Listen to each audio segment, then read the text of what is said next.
பழைய சோறு கன்சியூம் பண்ணால் டயபெட்டிஸ் இன்க்ரீஸ் ஆகும்னும், பழைய சோறு சாப்பிட்டா தூக்கம் வரும்னும், அதே மாதிரி இன்னொரு சேயிங் கூட இருக்கு.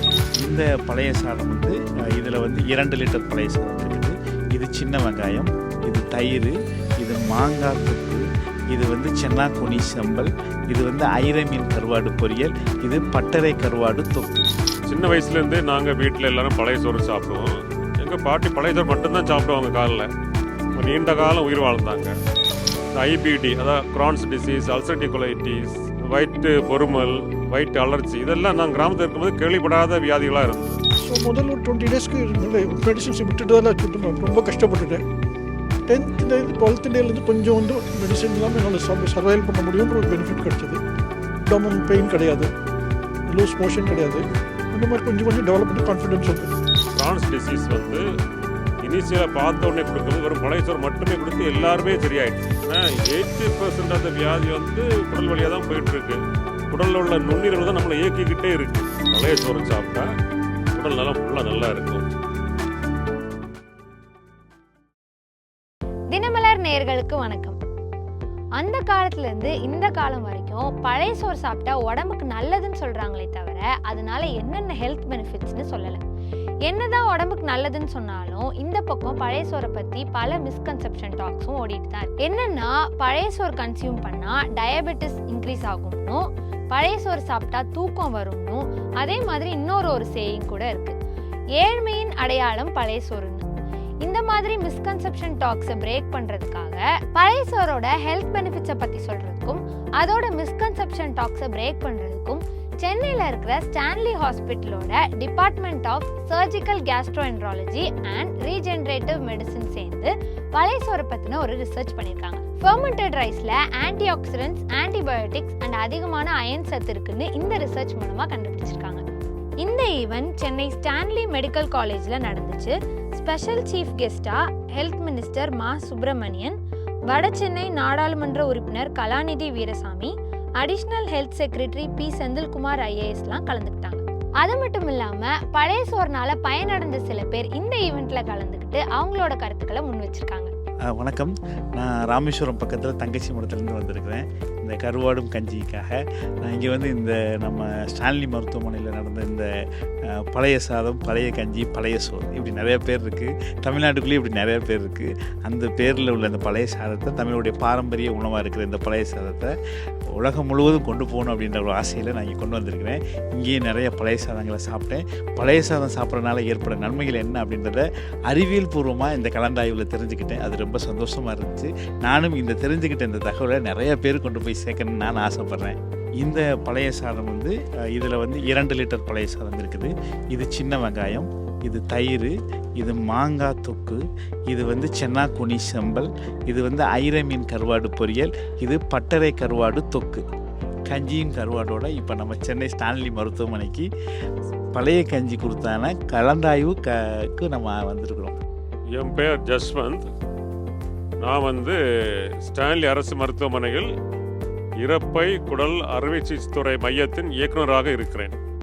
சின்ன வயசுலேருந்தே நாங்கள் வீட்டில் எல்லாரும் பழைய சோறு சாப்பிடுவோம். எங்கள் பாட்டி பழைய சோறு மட்டும்தான் சாப்பிடுவாங்க. காலில் நீண்ட காலம் உயிர் வாழ்ந்தாங்க. கிராமத்து பின்னணியில் வரும்போது பழைய சோறு சாப்பிட்றவங்களாம் எல்லாம் இருந்தாங்களே. எம்பிஎஸ் படிக்கும்போது புதுதாக நோய்கள் வர ஆரம்பிச்சு. புதுவிதமாக கேன்சர்கள், புதுவிதமாக ஈவன் குழந்தையின்மை தன்மை, இந்த ஐபிடி, அதாவது கிரான்ஸ் டிசீஸ், அல்சர்டிவ் கொலைட்டிஸ், வயிற்று பொறுமல், வயிற்று அலர்ஜி, இதெல்லாம் நான் கிராமத்தில் இருக்கும்போது கேள்விப்படாத வியாதிகளாக இருந்தது. அப்படி நோய்கள்னு கேட்கும்போது உணவு பற்றி ரொம்ப விசாரிக்கும்போது பொதுவாக பழைய சோறு சாப்பிட்றவங்களுக்கு இது வரதில்லை. அதே நேரம் பழைய சோறை பற்றி தவறான தகவல்களை நிறைய பேர் பரப்பிட்டு இருந்தாங்க, மருத்துவர்கள் உட்பட. ஸோ இது அறிவியல் பூர்வமாக நாம் ஆராய்ச்சி செய்து நிரூபித்த மக்கள் கட்டாயம் கேட்பாங்க. அதனால தான் எனக்கு இந்த எண்ணம் தோன்றியது.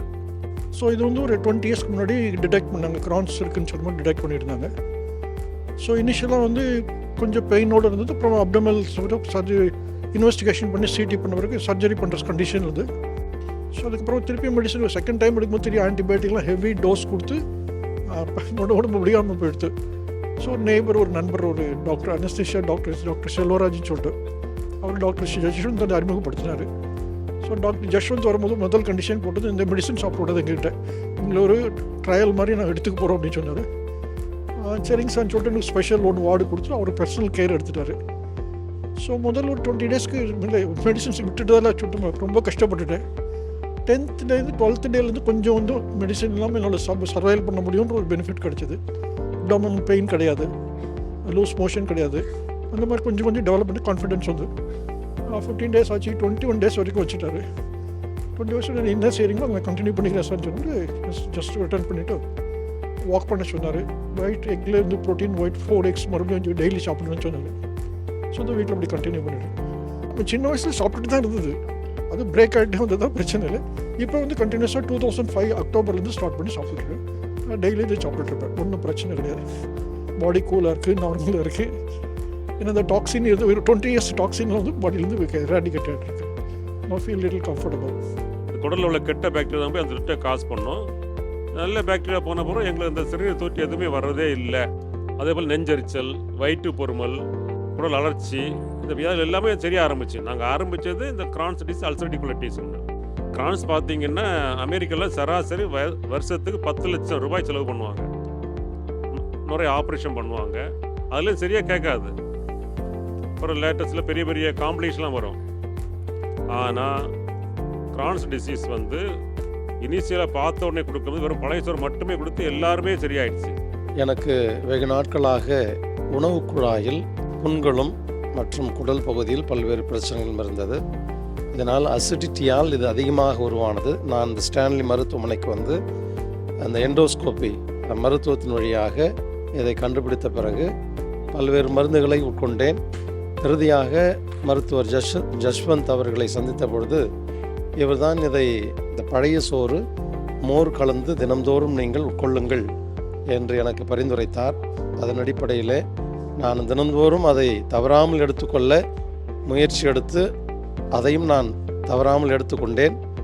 பழைய சோறோடு மோர் கலந்து சிறிய வெங்காயத்தை நான் தினந்தோறும் உட்கொண்டேன். இதனால் என்னுடைய அந்த உடல் பாதையில் இருந்த புண்கள் எல்லாம் மாற்றப்பட்டு இப்பொழுது எந்த உபாதையும் இல்லாமல் நன்றாக இருக்கிறேன். அதே போல் இவங்க பிம்பிள்ஸ் இருக்குல்ல, முகப்பருக்கள், வாய்ப்புண்கள், ஸ்மெல்லு, கேஸ் போகிற ஸ்மெல்லாக இருக்கிறது, இது எல்லாமே மாறிட்டு வருது. ஏன்னா 80% ஆஃப் வியாதி வந்து குடல் வழியாக தான் போயிட்டு இருக்கு. குடலில் உள்ள நுண்ணீரங்கள் தான் நம்மளை இயக்கிக்கிட்டே இருக்குது. அப்படி பார்க்கும்போது இந்த ஜாயின்ட் பெயின், மூளை சம்மந்தப்பட்ட எல்லாமே இந்த லீக்கி கட்டுன்னு சொல்லுவாங்க. குடல் நல்லா இல்லைன்னா அதில் கெட்ட பொருட்கள் எல்லாமே ரத்த குழாயில் பரவிட்டே இருக்கும். அந்த பரவி போகிற இடங்கள் எல்லாம் போய் பரவி எல்லா உறுப்புகளையும் பாதிக்கும். முதல்ல வந்து சிறு வயதுலேருந்து பழைய சோறு சாப்பிட்டவங்க சர்க்கரை வியாதி அதுன்னு எதுவுமே வர்றதே கிடையாது. அப்போ உடல் உழைப்பும் தேவை கட்டாயம். உடல் உழைப்பு, நல்ல தூக்கம், மது அருந்தாமல், சிகரெட் பிடிக்காது, எல்லாமே ஒரு இது. அதை முக்கியமானது உணவு. பழைய சோறுனால சர்க்கரை வியாதி வரவே செய்யாது. ஏன்னா அது ஆக்சுவலாக வராமல் தடுக்கும். பழைய சோறு சாப்பிட்டா உடல் நலம் ஃபுல்லாக நல்லா இருக்கும், மூளை நன்றாக இருக்கும். உங்களுக்கு கற்றல் குறைபாடு, இந்த இதில் குறைபாடுகள் இருக்கவே செய்யாது. இந்த குடலில் உள்ள பாக்டீரியா தான் இதை நல்லா பண்ணிட்டு இருக்கிறது. அறிவு வளர்ச்சி நன்றாக இருக்கும். காலையில் பழைய சோறு சாப்பிட்றதுல நமக்கு அந்த பொண்ணான நேரம் வீணாகிறது கிடையாது. காலையில் சாப்பிட்டு விட்டு போயிடலாம், உடல் நல்லா இருக்கும், பணம் வீணாகாது. இதை தவிர கேன்சர் போன்ற இதை கட்டாயம் வரவே, குடல் கேன்சர் ஆல்மோஸ்ட் 90% வரவே செய்யாது. சனிக்கிழமை பழைய சோறு பற்றிய ஒரு போட்டி வச்சோம். நாங்கள் எதிர்பார்த்த 30-40 பேர், ஆனால் 110 பேர் குடும்பங்கள் வந்துட்டாங்க. என்ன இதுன்னா எல்லாம் மாறி மாறி சாப்பிட்டு அதான் பழைய சோறை காலி பண்ணி அந்த அளவுக்கு ரொம்ப சுவையாக செய்து வந்துருந்தாங்க. ரொம்ப விழிப்புணர்வு இருந்தது. இந்த ரிசர்ச் மூலமா ஸ்டான்லி ஹாஸ்பிட்டல் பழைய சோறோட ஹெல்த் பெனிஃபிட்ஸ் என்னன்னு மக்களுக்கு தெரியப்படுத்திருக்காங்க. ஸோ பழைய சோறு ஏழ்மையின் அடையாளம் இல்லை, உடல்நல ஏற்றத்தின் அடையாளம்.